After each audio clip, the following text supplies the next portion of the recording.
Kenapa sih umat Islam hari ini gak mampu menyetop kebrutalan penjajah Zionis terhadap saudara-saudara mereka di Palestina? Jadi gini, suatu hari di sebuah ruang wawancara ada seorang jurnalis, dia ngajuin pertanyaan kepada salah seorang presiden penjajah Zionis. Jurnalis itu bilang gini, di dalam Al-Quran dan hadis Nabi Muhammad SAW disebutkan bahwa umat Islam pernah mengalahkan kalian, nenek moyang kalian, dan kelak akan mengalahkan kalian lagi.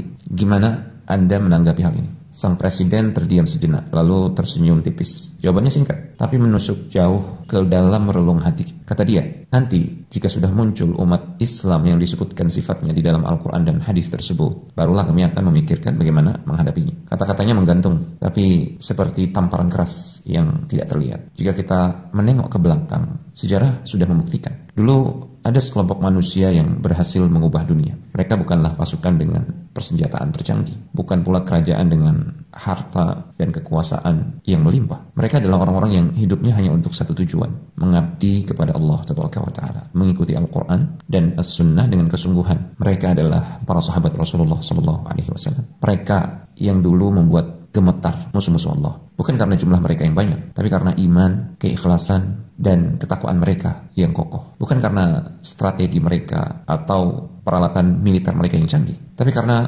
ketakwaan mereka yang tulus. Mereka menang bukan semata dengan pedang, tapi dengan ketundukan hati yang sepenuhnya kepada Allah Subhanahu wa taala. Lalu kita ini di mana sekarang? Kita punya jumlah yang banyak, sumber daya manusia umat Islam ini melimpah. Tapi kenapa Palestina masih terjajah? Kenapa umat Islam di seluruh dunia seakan hanya bisa nonton, berdebat, atau lebih buruk lagi, acuh tak acuh? Jawabannya mungkin pahit untuk diakui. Kita sudah jauh dari jalan yang ditempuh oleh generasi terbaik umat ini, para sahabat radhiyallahu ta'ala anhum ajma'in. Kita baca Al-Quran, tapi jarang menghayati maknanya. Bahkan kita nggak paham apa yang kita baca. Kita ngaku cinta Rasulullah SAW, tapi enggan meneladani beliau secara utuh. Kita bersemangat bela agama, tapi seringkali lupa mengamalkan ajaran agama. Lupa membersihkan hati dari kesombongan, kebencian, dan cinta dunia. Presiden Zionis itu benar. Mereka tidak takut pada umat Islam yang hanya besar jumlahnya secara kuantitas, tapi kosong ruhnya. Mereka tidak gentar pada muslim yang hanya pandai berteriak, tapi lalai dalam tauhid, ibadah mereka, akhlak, dan persatuan mereka. Mereka hanya gemetar seperti dulu ketika muncul kembali umat yang hidup untuk akhirat, yang lebih takut pada Allah daripada manusia,